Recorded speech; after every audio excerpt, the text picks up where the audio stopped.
साथियों नमस्कार। साहित्य मंजूषा में मैं सचिन आप सभी का स्वागत करता हूं। यहाँ हम यूजीसी नेट दिसंबर 2025 के एग्जाम से पहले क्विक रिविजन्स देख रहे हैं और वो हम देख रहे हैं हिंदी साहित्य की गद्य विधाओं का। यह उसका आखिरी भाग है जिसमें हम अन्य गद्य विधाएं देखेंगे। इससे पहले हमने हिंदी उपन्यास, हिंदी कहानी, हिंदी नाटक और हिंदी निबंधों को देख लिया है। जो हमारे पाठ्यक्रम में लगे हुए निबंध, कहानी, नाटक और उपन्यास थे, उन सभी के प्रकाशन वर्ष, उनके लेखकों के जन्मकाल और उनकी अन्य कौन सी रचनाएं हैं उसी विधा में लिखी गई, ये सभी हमने देख लिया। अभी हमने ये अन्य गद्य विधाओं के मामले में भी वैसे ही देखेंगे कि अन्य गद्य विधाओं में जैसे कुछ यात्रा वृत्तांत है, कुछ जीवनी है, कुछ रेखा चित्र हैं, कुछ आलोचनात्मक लेख हैं, तो वही हम देखते हुए आगे बढ़ेंगे।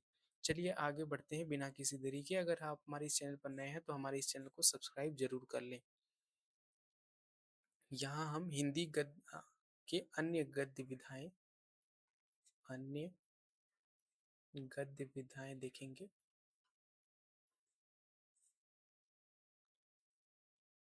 रचनाओं का कालक्रम पहले देखेंगे। रचनाओं का कालक्रम, प्रश्न यहाँ से बन जाते हैं। रचनाओं का कालक्रम बताइए। मिलान भी आ जाता है प्रकाशन वर्ष से। मेरी तिब्बत यात्रा, मेरी तिब्बत यात्रा, ये क्या है? यात्रा वृत्तांत है, राहुल शक्तियान का। 1937 में आता है, 1937 ईस्वी में आता है। उसके बाद ठकुरी बाबा महादेवी वर्मा का, ठकुरी बाबा महादेवी वर्मा का रेखा चित्र है। ये स्मृति की रेखाएं में संकलित है। स्मृति की रेखाएं, ये कब आता है? 1943 में आता है। उसके बाद प्रेमचंद घर में, प्रेमचंद घर में शिवरानी देवी का लिखा हुआ क्या है? जीवनी है, और ये 1944 में प्रकाशित होता है। उसके बाद माटी की मूर्तें, राम वृक्ष बेनीपुरी का रेखा चित्र है, और ये 1946 में प्रकाशित होता है। ठीक है, कई बार सिलेबस से सीधे प्रश्न आ जाते हैं तो इन्हें पढ़ना बहुत जरूरी है और देखना, क्योंकि आखिरी समय में यही चीज़ें जो है हमें मिस कर जाती हैं और वहाँ बहुत आसान प्रश्न गलत हो जाते हैं। तो जैसे ही आप आसान प्रश्न गलत करते हैं आप बहुत पीछे हो जाते हैं, क्योंकि कुछ स्पेशल प्रश्नों से आप आगे लीड लेते हैं, लेकिन जब आसान प्रश्न गलत करते हैं तो पीछे भी हो जाते हैं। अरे यायावर रहेगा याद, अरे यायावर रहेगा याद, सच्चिदानंद हीरानंद बादशाह नगीये का यात्रा वृत्तांत है, और इसका प्रकाशन हम देखते हैं कि 1953 में हुआ था। ठीक है।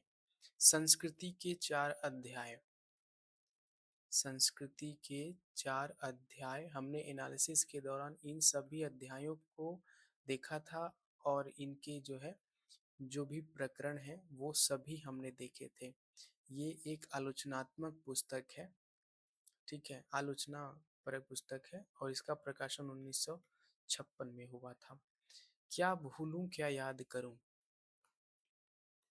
क्या भूलूं क्या याद करूं, आत्मकथा है हरिवंश राय बच्चन की। प्रकाशित हुआ था 1969 में। याद करिए, इनके और 3 भाग जो बचे हुए हैं वे कब प्रकाशित हुए थे मैं आगे बताऊंगा। आवारा मसीहा,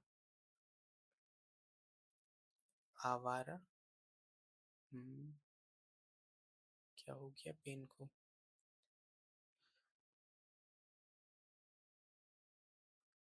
आवारा मसीहा, आवारा मसीहा जीवनी है विष्णु प्रभाकर की, शरद चंद्र को के जीवन को आधार बनाकर लिखी गई है, और लिखी गई है 1974 में। एक कहानी यह भी मनु भंडारी, एक कहानी यह भी मनु भंडारी का आत्मकथा है उनकी। 2007 में प्रकाशित हुई थी। उसके बाद हम देखते हैं मुर्दैया तुलसीराम का।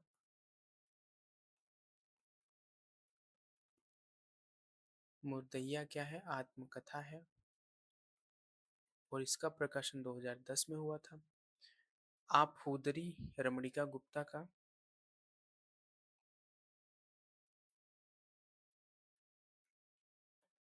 आत्मकथा है 2015 ईस्वी में। तो ये कालक्रम है। अन्य गद्य विधाएं में जो हमारे पाठ्यक्रम में लगी हुई रचनाएं हैं, मेरी तिब्बत यात्रा राहुल संकृत्यान की यात्रा वृत्तांत है, 1937 में प्रकाशित हुआ। ठकुरी बाबा रेखा चित्र है महादेवी वर्मा का, स्मृति की रेखाएं में संकलित है और 1943 में प्रकाशित हुआ था। प्रेमचंद घर में शिवरानी देवी का जीवनी है, 1944 में प्रकाशित हुआ। माटी की मूर्तें रेखा चित्र है 1946 में रामवृक्ष बेनीपुरी का। अज्ञे का अरेयवर रहेगा याद यात्रा वृत्तांत 1953। रामधारी सिंह दिनकर का संस्कृति के 4 अध्याय आलोचनात्मक पुस्तक 1956। क्या भूलूं क्या याद करूं हरिवंश राय बच्चन का आत्मकथा है 1969 में। आवारा मसीहा विष्णु प्रभाकर का जीवनी है 1974।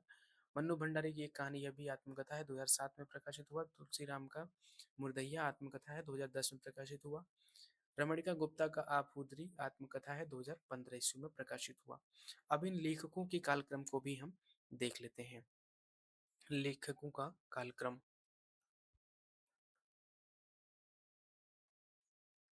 लेखकों का कालक्रम। सबसे पहले शिवरानी देवी का जन्म देखते हैं। शिवरानी देवी 1889, ठीक यही जन्म काल जयशंकर प्रसाद का भी है। राहुल संकृत्यायन 1893। जिस वर्ष नागरिक पछाड़ी सभा की स्थापना हुई थी, राहुल संकृत्यायन का जन्म हुआ था 1889 में। सॉरी, 1893। कहता कुछ और हूँ, लिखता कुछ और हूँ कभी कभी।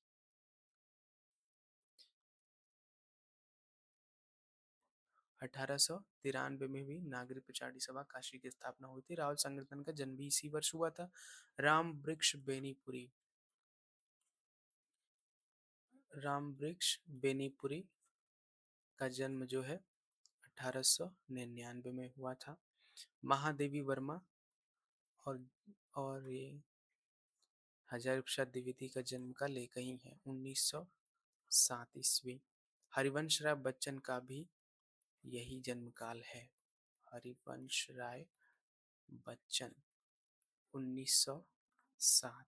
रामधारी सिंह दिनकर, दिनकर का जन्म 1908 है। अज्ञे का हमें पता है, उपन्यास में भी देखा हमने और इनका कहानी में भी देख रहे हैं। और अभी अन्य गद्य विधा में यात्रा वृत्तांत के अंतर्गत देख रहे हैं, 1911 में जन्म है। विष्णु प्रभाकर 1912।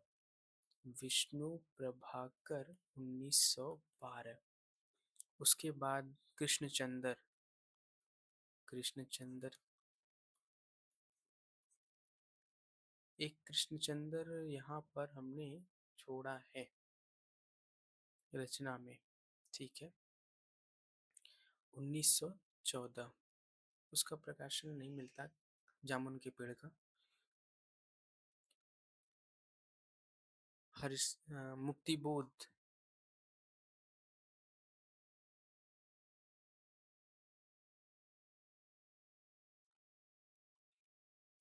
तकनीक कई बार खेल खेलती है। मुक्तिबोध 1917। उसके बाद हरिशंकर परशाई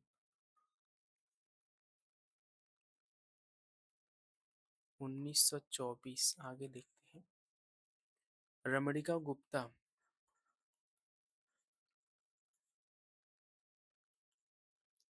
1930। मन्नू भंडारी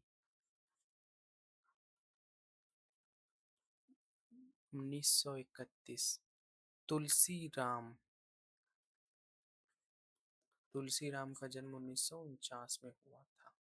तो ये रहे लेखकों के कालक्रम। अब हम देखेंगे कि इन सभी लेखकों की जो उसी विधा में लिखी हुई अन्य रचनाएं कौन कौन सी हैं। ठीक है, चलिए। राहुल संकीर्तन का यात्रा साहित्य देखते हैं, क्योंकि इनका यात्रा साहित्य ही इसमें लगा है। यात्रा साहित्य, राहुल संकीर्तन।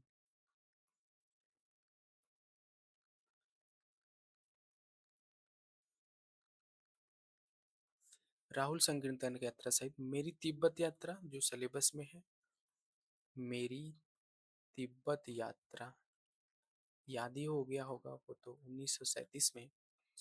मेरी लद्दाख यात्रा, मेरी लद्दाख यात्रा इन्होंने कब लिखी? 1939 में। किन्नर देश में, किन्नर देश में 1948। घुमक्कड़ शास्त्र लिखा इन्होंने, घुमक्कड़ थे बहुत, घुमक्कड़ शास्त्र ही लिख दिया 1948 में, किन्नर देश में, और घुमक्कड़ शास्त्र 1948 में। राम वृक्ष बेनीपुरी के रेखा चित्र देख लेते हैं। राम वृक्ष बेनीपुरी के रेखा चित्र। लाल तारा, लाल तारा 1938 ईस्वी, ये सभी ईस्वी में ही है। माटी की मूर्तें हमने देखा ही, माटी की मूर्तें, स्टार लगाने का मतलब है कि आपके सिलेबस में है। माटी, गेहूं और गुलाब, गेहूं और गुलाब 1950 में। एक और रेखा चित्र है इनका, मील के पत्थर, मील के पत्थर। ये रहे राहुल संकीर्तन की यात्रा साहित्य और राम वृक्ष बेनीपुरी के रेखा चित्र। आगे बढ़ते हैं, महादेवी वर्मा के रेखा चित्र देखते हैं। महादेवी वर्मा के रेखा चित्र, महादेवी लिख दिया मैंने, ठीक है। ठीक है, देखते हैं अतीत के चलचित्र, अतीत के चलचित्र इनका 1941 ईस्वी में प्रकाशित हुआ है। स्मृति की रेखाएं हमने देखा ही, जिसमें ठकुरी बाबा का प्रकाशन हुआ था। स्मृति की रेखाएं 1943 में प्रकाशित हुआ है। और मेरा परिवार, इनका रेखा चित्र 1972 में प्रकाशित हुआ है। हरिवंश राय बच्चन की पुस्तक क्या भूलूं क्या याद करूं लगी है, उनकी आत्मकथा है। उनकी 4 भाग हैं, 3 भाग हम और देखेंगे। हरिवंश राय बच्चन की आत्मकथा, यहाँ से बहुत प्रश्न बनते हैं, ठीक है। देखिए, पहला भाग हमने देख ही लिया जो हमारे सिलेबस का हिस्सा है, फिर भी यहाँ लिख देना आवश्यक जान पड़ रहा है। क्या भूलूं क्या याद करूं 1969।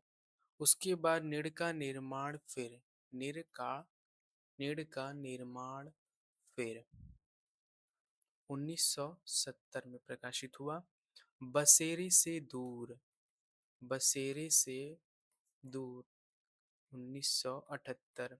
अगर आपने मेरा एनालिसिस देखा है तो वहां पर ये सारी चीजें बहुत बार रिवाइज की गई हैं। 10 द्वार से, 10 द्वार से सोपान तक,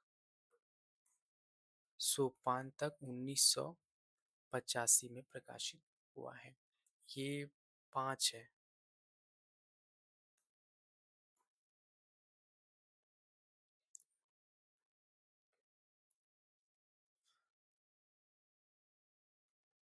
उन्नीस सौ पचासी फिर से बन गया, ठीक है। बोल रहा हूँ, आप याद रखेंगे। फिर भी लिख देना आवश्यक है। 1985, ठीक है। अगले पेज पर हम देखेंगे अज्ञे की यात्रा साहित्य, हरिशंकर परसाई के व्यंग्यात्मक निबंध और रमणिका गुप्ता, मन्नू भंडारी, तुलसीराम, ये सभी अभी बचे हुए हैं। तो देखते हैं हम। अज्ञेय।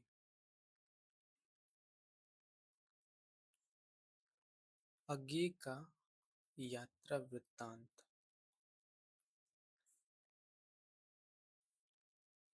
अरे यायावर रहेगा याद।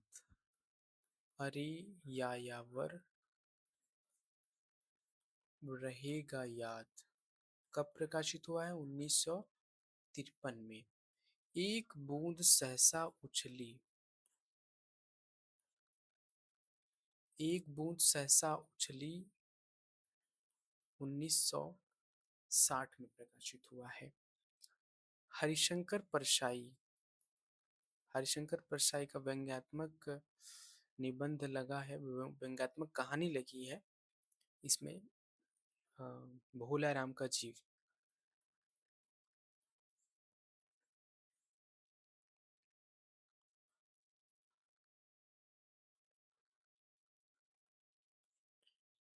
व्यंग्यात्मक निबंध या कहानियां, ये संग्रह है जो मैं लिखवाने जा रहा हूँ। जैसे उनके दिन फिरे। जैसे उनके दिन फिरे 1963 ईस्वी में प्रकाशित हुआ। पगडंडियों का जमाना।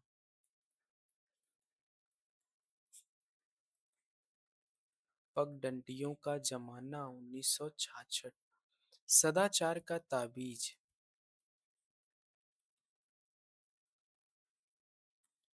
1967। शिकायत मुझे भी है।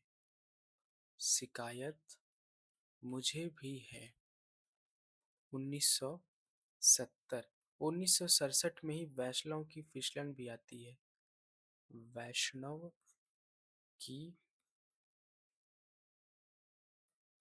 फिसलन, ठीक है। शिकायत मुझे भी है 1970। ठिठुरता हुआ गणतंत्र। ठिठुरता हुआ गणतंत्र। विकलांग श्रद्धा का दौर।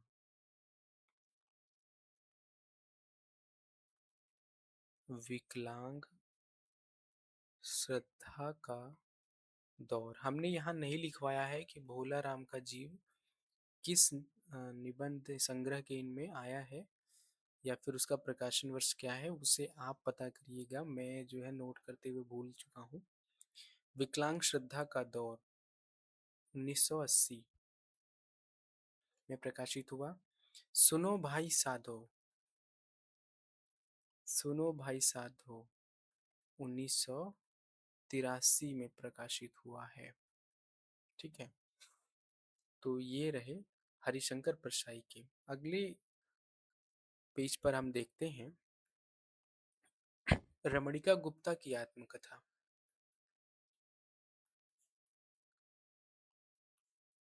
रमणिका गुप्ता की आत्मकथा आपको लगी है, तो देखते हैं इनका हादसे। इनके आत्मकथा का पहला भाग हादसे है जो 2005 में आया था, और उसी का दूसरा खंड है यह, मान के चलिए आप हुदरी, जो 2015 में इन्होंने लिखा है, ठीक है। मन्नू भंडारी की आत्मकथा। मन्नू भंडारी की आत्मकथा देखते हैं। दो इनकी भी आत्मकथा है। कली यह भी। कली यह भी और एक कहानी यह भी। एक कहानी, कहानीकार थी तो उन्होंने अपनी आत्मकथा को लिखा एक कहानी यह भी, यानी मेरी भी कहानी देखिए। 2007 में ही प्रकाशित हुआ है। तुलसी राम। डॉक्टर तुलसी राम। इनके आत्मकथा के दो भाग हैं। प्रथम भाग का नाम है मुर्दहिया, जो हमारे सिलेबस में लगा है, 2010 में प्रकाशित हुआ है। दूसरा भाग इसका जो है वो मणिकर्णिका है, ठीक है। मणि नहीं,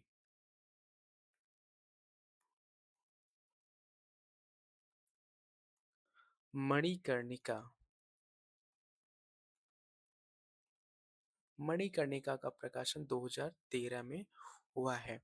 तो साथियों, ये रहा अन्य गद्य विधाओं में जो लेखक शामिल थे उनकी सभी रचनाएं और उनके जन्म काल, लेखकों के और उन सभी रचनाओं का प्रकाशन वर्ष। तो मिलते हैं अन्य किसी वीडियो में। अन्य गद्य विधाओं जो यहाँ समाप्त होती हैं, और हिंदी साहित्य की जो गद्य विधाओं की हमने जो नेट के सिलेबस के अकॉर्डिंग जो शुरू कराया था श्रृंखला, इसकी 5 वीडियो हमारे इस चैनल पर अपलोड कर दी गई हैं। आप एग्ज़ाम से पहले मैं कहूँगा एक बार उसे ज़रूर देख लें, और मैं आशा करता हूँ कि वे आपके लिए ज़रूर लाभदायक साबित होंगी। तो अगर आप हमारे इस चैनल पर नए हैं तो मैं फिर से कह रहा हूँ कि आप उसे सब्सक्राइब कर लें मेरे इस चैनल को, ताकि इस तरह की नई वीडियोस आप तक पहुँचती रहें। और पसंद आए तो लाइक करें, कुछ भी हो बात तो कमेंट करें और शेयर करें। ठीक है, मिलते हैं अगले वीडियो में। धन्यवाद।